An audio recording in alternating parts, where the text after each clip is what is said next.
Department who is sponsoring, we are sponsoring this reading, and I'm really delighted to welcome you to our first reading of the spring semester, featuring Pat Hannon, a wonderful essayist who also happens to teach writing here at UP. Thank you all for coming. You're in for a treat. Father Hannon is a UP alum, and he holds a Master of Divinity degree from Notre Dame and an MFA from Portland State University.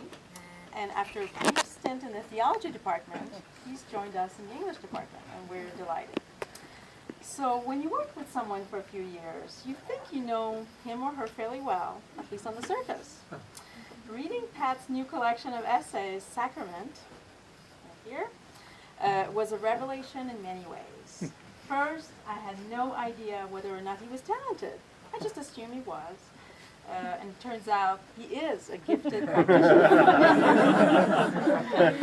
of a deceptively simple but tricky genre, the personal essay.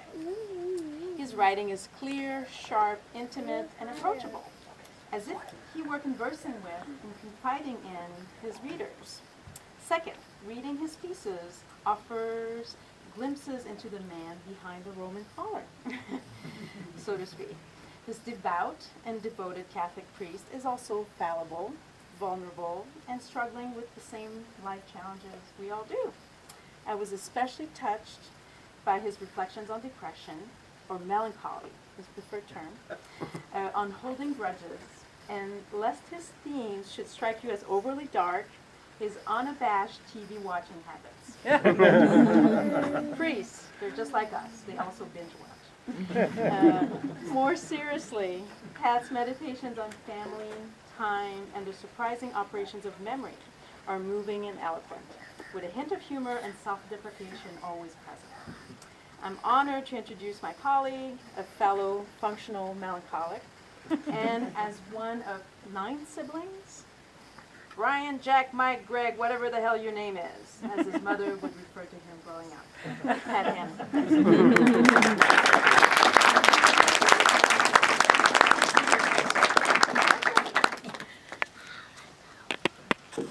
Good evening. Good evening. So I have my my outside voice on. Can you all hear me? All right. So I might come around to the other side in a moment, but I'm going to use this sort of to protect me from you for a few more moments. But thank you for being here. I'm just going to share just a few things about the book, give a little bit of a story behind these personal essays, and then what I like to do is read a portion of the introduction, give you a sense of, again, the hidden sacramental lens that informs these pieces, each of the 7 main essays, aside from the introduction, and then read one of the essays.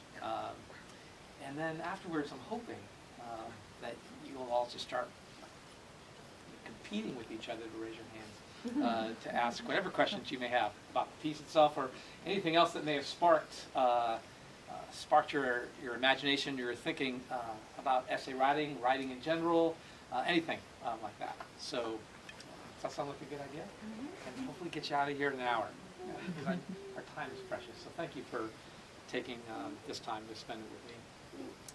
Just very briefly, I would be remiss if I didn't acknowledge a few people here that are here, just again honoring me with their presence. Along with all of you, but my sister Julie and my brother Greg over here. I just want to welcome you and your families and any number of, a couple of my nieces and nephew, one nephew and a grandnephew, and several nieces are here as well. So, see, we Hannons, we move in we live in a pack.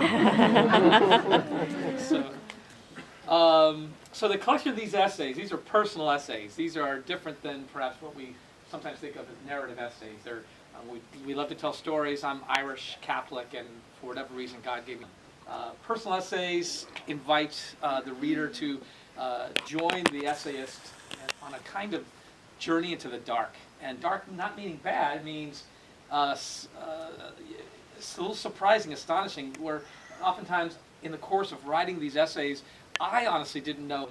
And in each of these essays, the 7 main essays, I attempted to explore a particular facet of what it means to be human. I was really intrigued. As I'm getting older, I really want to nail this down before the Lord takes me.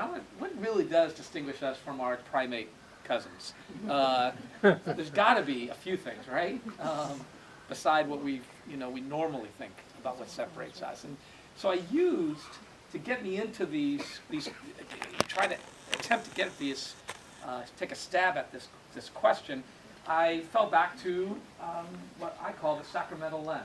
So I'm a Catholic, and we have this notion of sacraments and this way of entering the world and perhaps being surprised at the ways in which we can encounter God in unexpected places. So I want to explore that. So, but in the 7 main essays of the piece, each very loosely aligned with one of the sacraments, they're not necessarily spiritual pieces. I call them sneakily sacramental. And so the first essay I tacked on at the end, so that I would provide a bit of a bridge for the reader. And from that, I'll read a portion of the introduction, and then I'm going to read the chapter on Eucharist. Hope you enjoy it.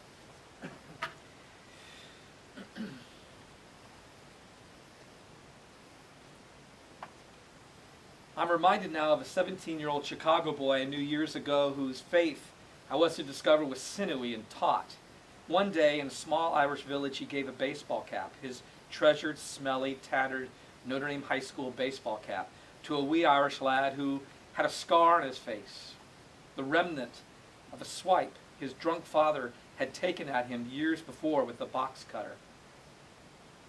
The older boy could have more easily given up his left lung, I suspect, but somehow it became evident, tangibly and hauntingly, that what was being asked of him was something more important than a lung. Somewhere deep inside of him, he must have heard a voice telling him, "Love that little boy the best way you know how." He hemmed and hawed interiorly, his brow furrowed at the thought, and then, on a gray morning, on a gray morning, he placed his baseball cap on the boy's head, a boy who had been coveting that cap for 10 straight days, shook his hand and left. I watched this all from my rearview mirror. It was a little death, a letting go, playing out under the Klieg lights of hope. Even now, still, I hear angels sing. At this moment, the Cubs are playing the Houston Astros at Wrigley Field.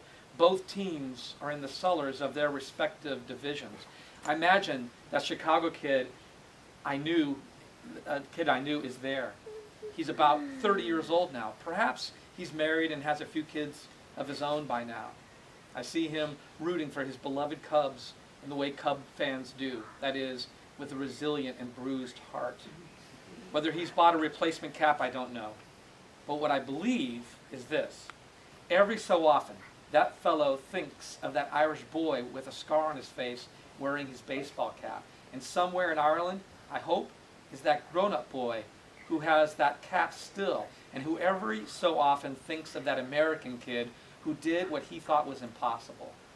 That one day he reached across a great divide and touched a scar, healing a deeper wound. Every so often, I imagine they are thinking of each other at exactly the same moment. And that moment must surely be what heaven is like. I want that kind of faith. The kind that replaces sorrow with hope. The kind that loosens the tight grip we too often have on life. The kind that believes in something more sustaining than oxygen and earth. I suppose I do have a bit of that faith, but it always seems fragile and flighty to me. I seem to need to hold on to something tangible. So I often console myself with the words that Jesus once said to his disciples about how a little faith, the size of a mustard seed, he said, can do impossible things. With a little faith, I can believe that my life now is a lovely thing. Good work and good friends, a health plan and a warm bed, a fierce tribe of a family and shared memories, books and film and organ wine and Irish ballads, an embarrassment of riches. But I can also, with a smidgen of faith, believe that something better awaits.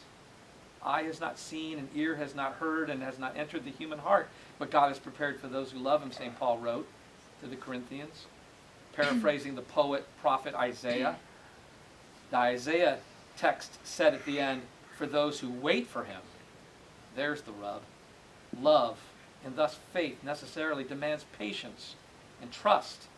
Two virtues I often find myself in short supply of, as I grow older. But I know I want to trust God. I want to loosen my grip and let go. And I know that this desire, a gift from God, as valuable as faith, I think, suffices for now. Perhaps this holy desire, the soul panging for God, is what makes us most human.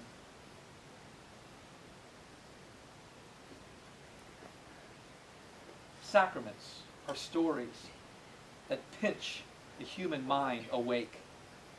What was it the Catholic writer Annie Dillard said about us when we go to Mass? We shouldn't be wearing those soft frilly hats, no fedoras at Eucharist. We should all be wearing crash helmets, she said. Ushers should issue life preservers and signal flares. They should lash us to our pews.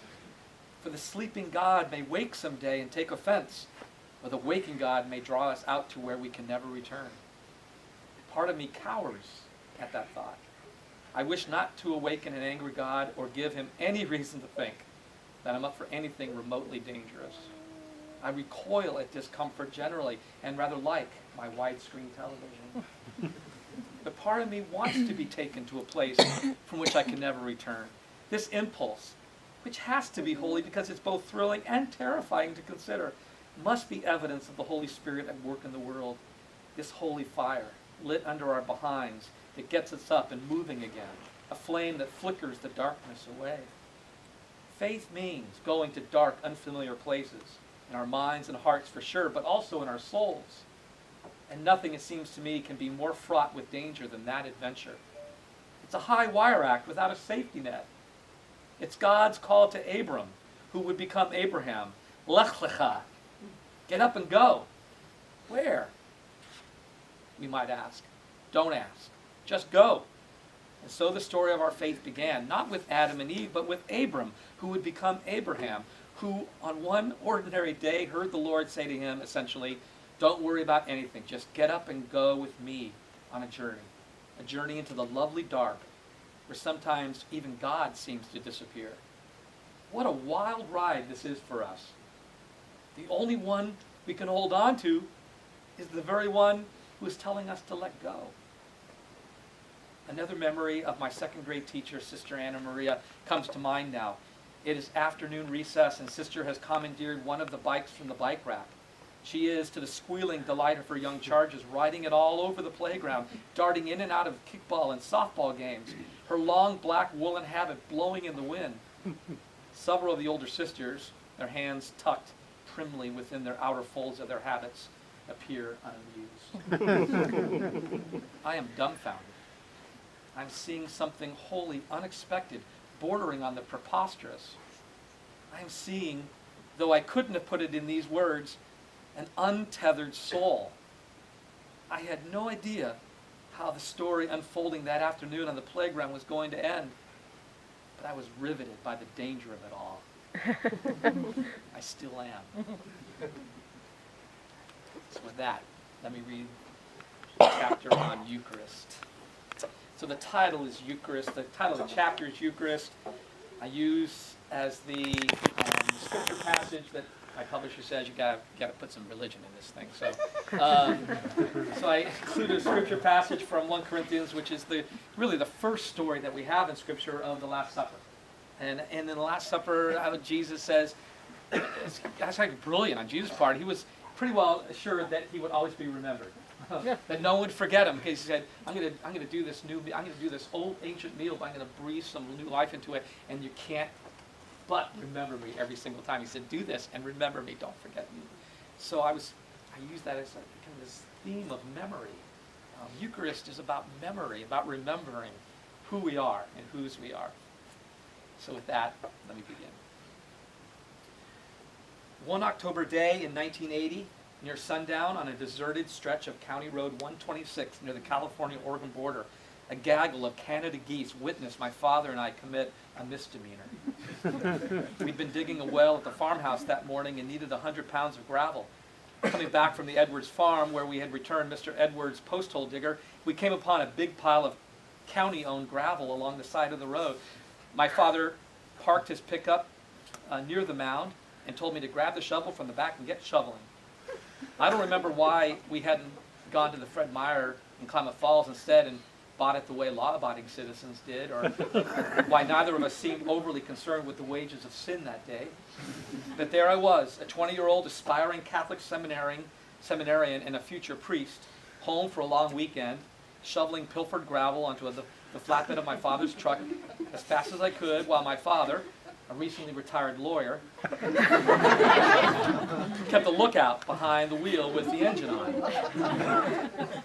A minute into our heist, 3 or 4 black-helmeted, tan-feathered, white chin-strapped geese emerged from the thick tule grass, marched up to the unfenced border of the Tule Lake National Wildlife Refuge across the road, and began barking like junior high hall monitors. "You're not supposed to be doing that," they seemed to be shouting, loud enough for any soul within a mile radius to hear. Soon, 3 or 4 mallards appeared and stared at me too. We, my father and I, had apparently become a spectacle. They began yawping as well, their beaks pointed upward as if to help the sound waves along. I stopped shoveling. The waning autumn sun, no longer obscured by a layer of low-hanging clouds, was bathing the mallards' emerald green necks and their blue-striped silver wings in silky, translucent light. It seemed as if the eternal aperture had been flung wide open, and I could see them as God saw them. It seemed I was supposed to remember the curve of their graceful necks, their yellow bills slightly ajar, exposing slivers of pink tongue, and their dark brown eyes that casually took everything in. "What's going on?" my father said. "Nothing," I said. Then I thought twice. "The ducks, Dad. Look." "Jesus Christ. Jumping back. Someone's coming." My father shoved the truck into gear. About a half-mile ahead, what looked to be a sheriff's cruiser approached silently. The geese and ducks pecked at tule stalks, dipped their head in blue water, and murmured like distracted ladies at a church revival. I slammed the tailgate shut, dove onto the bed of gravel, and held on as my father peeled out. As we passed the sedan, its make and model elude me now, but it was decidedly not a sheriff's patrol car, I saw a white-haired man in blue denim overalls gripping his steering wheel. He raised the fingers of one hand, a farmer's salute, as we passed. My father reciprocated with his left hand. He picked at the edges of his right earlobe with the other, a sure sign of guilty conscience. I'd seen my father rubbing that earlobe before, after being upbraided by my mother for sneaking a snack before supper, for pouring a finger's width more whiskey over his eyes than she permitted, for driving too fast on wet winter roads. Sailing down the highway now, I looked behind me just in time to see flushed geese lumbering into the air like tiny jumbo jets gaining precious altitude. Cautious and determined, perhaps they were haunted by the memory of the pop and crack, the split-second delay, and the echo of a shotgun's report. They formed jagged, vertiginous arrow tips, honked in chorus, alarm or encouragement, who knew which, and flapped muscularly. With their flight plans seared into memory, they headed south to rendezvous points thousands of miles away to lounge and nest. My father and I flew in the opposite direction. I to a quiet evening in front of the television watching football, and he to work on a crossword puzzle. The memory of that day spent with my father more than 30 years ago, a pastiche of quacks, honks, feathers, reddened skin, and a dying son's last blessing, surfaced the other day for no apparent reason. One minute, I was gazing out of my third-floor window onto the academic quad of the University of Portland. The next minute, I was zipping, as through a wormhole, to the edge of a remote wildlife refuge, where I conjured up, along with the optics of that evening, the distinct musky aroma of a Tule Lake autumn twilight, that magical concoction of wheat, clay, volcanic loam, and cool, damp air. I hadn't thought about that day in years. While it might be interesting at some point to figure out why the electric impulses of that memory shot along the tangled circuitry of my cerebral cortex for a midday jamboree in my hippocampus at that moment, I'm content just to have reclaimed again that day. The scent of the sun-cooked gravel, the scraping of the shovel doing its work, the high-pitched honk of saucy geese, the image of my father's reddened earlobe, and the taste of my mother's meatloaf, which might not even have been served that night, but which nonetheless becomes part of the memory. It did me good. I'm betting my blood pressure was a perfect 120/80. My pulse a tranquil 60 beats a minute that afternoon in my office. At 53 and change, I got to sit beside my father when he was the same age. This was a man who didn't make it to his 58, whose name I carry, whose blood flows in my veins, who in life seemed to me unreachable, but who in death came to me kindly for a few moments. It seemed we were making up for lost time. If I had concentrated, I bet I could have smelled his cheap aftershave. The memory came as a gift. I got to love my father as if he were still alive, still driving his pickup along deserted country roads, still rubbing his earlobe, and still trying to get away with things. Such memories pop in and out of me a lot these days. The camera flash goes off, and for a split second a room lights up and I see a crowd of familiar, distant faces. And then, just as quickly, the room darkens to pitch black and I'm left holding a photograph. If I let it, the photograph will morph into a movie filmed in Technicolor, in which I become magically an actor. And then, if I concentrate even more, the movie will become real as the keyboard I'm typing on. It's easier for me to see how, as we get older, we can get lost in such memories, these rabbit holes of regret and gratitude. Perhaps we really can travel back in time and have the conversations we always wanted to have, hear again the smoothing timbre of a father's laugh, and gaze once more at a sunset that changed our lives. The fact that some memories are at once fleeting and enduring seem to give credence to that old Irish saw about how the past is always present. Or as William Faulkner put it once, the past is never dead. It's not even past.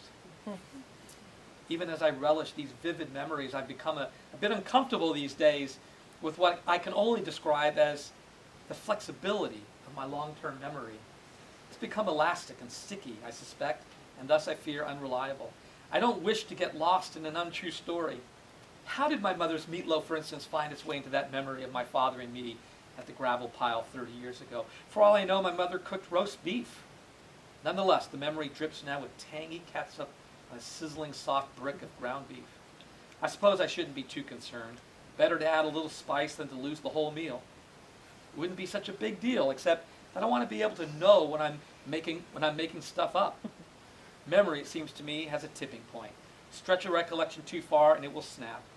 Add one made-up detail too many to a remembrance and it will, like a house of playing cards, collapse into an indiscriminate heap. So as my hair thins and grays, my memory has become at times perhaps improvisational. And I'm not sure what makes me more anxious. A while back, an 18-year-old student of mine, I forget his name, asked how old I was. When I told him, he said to me in a consoling tone, he actually patted me on the back, and he said, "Hey, you're heading into the back nine now." He was referring, of course, to the point at which a golfer makes the turn after the ninth hole and heads inexorably, truculently, and with grim resignation, these are my words, not his, to the 18th hole, the clubhouse, a well-earned martini, and a moment to count the new age spots on his hands. I guess I wouldn't mind so much becoming recognizably older as long as my memory maintained a youthful gleam, but it hasn't. My student's allusion to golf, though, reminded me of those occasional visits home when my father and I would get around in at the local 9-hole course carved out of a southern parcel of Tula Lake farmland. I'm a southpaw with my father, so we shared the same clubs. He always made me carry the bag. I never minded. For some reason, lugging those clubs around the course gave me permission to call him Old Man.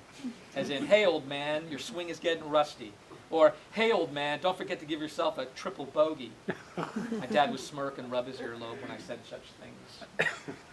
After hacking at our golf balls for a few hours, we were terrible golfers. We would sit in the plastic chairs on the modest clubhouse patio, watch the surrounding wheat fields turn the color of ripe peaches. In my memory, it always seems to be sunset, and drink a few beers. We rarely spoke, and if we did, our conversation turned to the safe subjects such as wells and water tables and the weather. I never minded that either. Sitting next to him was sufficient back then. In retrospect, I should have used those moments alone with my father to pry stories out of him, pepper him with questions about his youth, and tease out of him details of his life before I knew him.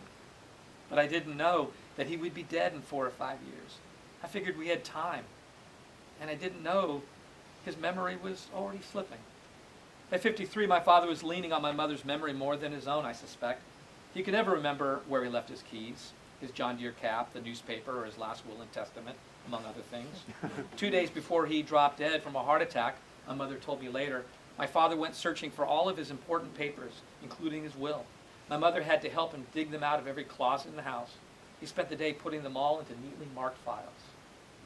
My father in those days couldn't for the life of him remember his 9 children's birth dates either. Again, he relied on my mother. How old is Pat? I heard him ask my mother that November while I waited impatiently on the other end of the phone in my dorm room. I'm 21, Dad, I yelled, but he wasn't listening to me. He's 21, I heard my mother yell from a distance. Oh, he said to my mother, happy 21st birthday, Pat, my father said to me. Hey, I was grateful he got my name right. To be fair, I've never been good with names either. It might be a congenital condition. When I was a boy, I thought my name was Brian, Jack, Mike, Greg, Mary, whatever the hell your name is, because that's how my mother usually referred to me. My father consistently called me Greg, and I was named after my father. Maybe I can be forgiven then for the faux pas I committed when I was 18 and my father was visiting me in my college dorm. We were walking down the hall on our way to dinner, and up ahead a fellow I knew was standing by his door, an accounting major from Hawaii. He had a degenerative spinal disease, I believe, so with his severely curved backbone, he stood maybe 4.5 feet tall. Hey, Pat, he said. Hey, I said. I couldn't remember his name if my life depended on it. I had a recurring nightmare in those days when I was being tortured. Just tell us his name, the guy with the brass knuckles would say. I don't remember, I would say, just kill me and get it over with. We all stood there awkwardly as my father waited to be introduced. This is what I said. Dad, this is my little buddy. Oh, no. My little buddy? Jesus Christ. How mortifying still is that memory? His name was Don Robinson, by the way. I looked it up in my yearbook a few minutes ago. Now here's an intriguing question. Would I be better off forgetting that shameful memory, or do I cling to that memory because it reminds me of some essential truth of my being? I'm not sure. Seeing my father now walking down the hallway with me on our way to picking up my mother at the hotel tells me the memory is worth holding on to. He's chuckling. Not in a mean-spirited way, but in a knowing way. The irony humbles me. I'm hounded by a memory of forgetfulness. I sometimes wonder if my short-term memory loss suggests early onset Alzheimer's or dementia, but my doctor insists that it does not. I'm just getting older, she tells me. Memory loss is to be expected, she tells me. She's quick to remind me that dementia doesn't run in my family. But my father and mother, both dead before 60, died before they had the chance to forget the big things. My doctor is well-meaning and probably right, but her diagnosis is cold comfort. Is this what growing old portends? Am I to hear in the fraying of my short-term memory an assuaging lullaby to go gently into that good night? Maybe. But before each forgotten set of car keys, pen, hat, umbrella, book, or film, or song title, writer, singer, artist, painter, appointment, phone call, or line of verse, I raise a defiant fist that masks a deep fear. I will not go gently into that good night. I will rage, thank you, Dylan Thomas, against the dying of the light. Even as I move steadily towards this dying, this darkness, I will sing by heart all 700 words of Don McLean's American Pie. His elegy to the sudden deaths of Buddy Holly, Richie Valens, and the Big Bopper on that frigid Iowa February night in 1959, almost exactly 9 months to the day before I was born. As a way of flexing my memory muscles before some dimming mirror. It frightens me to think that I might lose my memory someday. I've seen what happens to those who have. They appear to be almost ghost-like, wrapped in translucent skin. Though contoured clearly by their human physicality, they seem to have lost, along with their memories themselves. Unanchored, they float in a sea of anonymity. They cry, whimper, and fret sometimes.